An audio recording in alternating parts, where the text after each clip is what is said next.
ಈ ರಿಟರ್ಜಿಗಳನ್ನು ತೀರ್ಮಾನ ಮಾಡುವಂಥ ವ್ಯಾಪ್ತಿಗಳೇನು? ಎಲ್ಲ ಕೇಸುಗಳನ್ನು ನಾವು ರಿಟರ್ಜಿಯ ಮೂಲಕ ಹೋಗ್ಬೋದಾ? ನನಗೆ ನನ್ನ ಅಣ್ಣನೋ ನನ್ನ ತಮ್ಮನೋ ನನಗೆ ಪಾರ್ಟಿಷನ್ ಕೊಟ್ಟಿಲ್ಲ ಪ್ರಾಪರ್ಟಿಯಲ್ಲಿ, ನಾವು ನ್ಯಾಯಾಲಯಕ್ಕೆ ರಿಟರ್ಜಿಯನ್ನು ಸಲ್ಲಿಸಿ ಪಡ್ಕೋಬೋದಾ? ಖಂಡಿತ ಇಲ್ಲ, ಸಾಧ್ಯ ಇಲ್ಲ. ಅದನ್ನು ಸಿವಿಲ್ ಕೋರ್ಟಿಗೆ ಹೋಗಬೇಕು.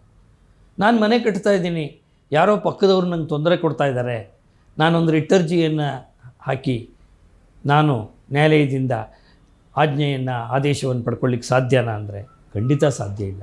ಅದಕ್ಕೆ ಸಿವಿಲ್ ಕೋರ್ಟಿಗೆ ಹೋಗಬೇಕು. ಆದ್ದರಿಂದ ರಿಟ್ ಹಾಕಬಹುದು ಅಂದ ಮಾತ್ರಕ್ಕೆ ಯಾವುದೇ ಪ್ರಕರಣವನ್ನು ರಿಟರ್ಜಿಯ ಮೂಲಕ ಇತ್ಯರ್ಥಪಡಿಸ್ಕೊಳ್ಳಿಕ್ಕೆ ಸಾಧ್ಯ ಇಲ್ಲ. ಇಂತಹದೇ ಪ್ರಕರಣಗಳನ್ನು ರಿಟರ್ಜಿಯ ಮೂಲಕ ಹಾಕಿಕೊಳ್ಳಬಹುದು ಅಂತ ನ್ಯಾಯಾಲಯ ಸಂವಿಧಾನ ಅವಕಾಶವನ್ನು ಕೊಟ್ಟಿದೆ.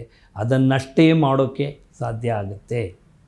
ಮತ್ತು ಬಹಳ ಮುಖ್ಯವಾಗಿ ರಿಟ್ ಬಗ್ಗೆ ತಿಳ್ಕೊಳ್ಬೇಕಾದ್ದು ಅಂದರೆ, ಯಾವುದೇ ಒಬ್ಬ ವ್ಯಕ್ತಿಯ ಮೇಲೆ ರಿಟರ್ಜಿಯನ್ನು ಸಲ್ಲಿಸೋದಕ್ಕೆ ಸಾಧ್ಯ ಇಲ್ಲ.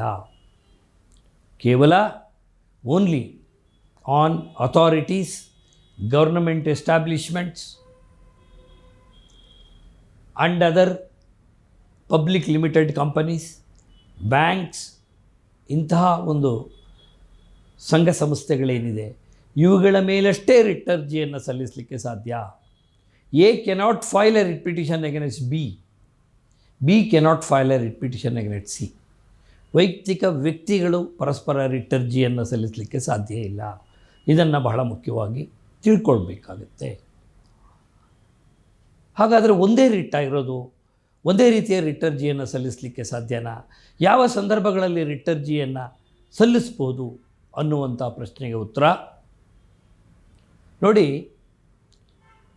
ರಿಟ್ ಪಿಟಿಷನ್ನಲ್ಲಿ ಒಟ್ಟು 5 ರೀತಿಯ ರಿಟರ್ಜಿಗಳು ಬರುತ್ತೆ. ಆ ರಿಟರ್ಜಿಗಳನ್ನು ನಾವು ಬೇರೆ ಬೇರೆ ಹೆಸರಿನಿಂದ ಕರಿತೀವಿ.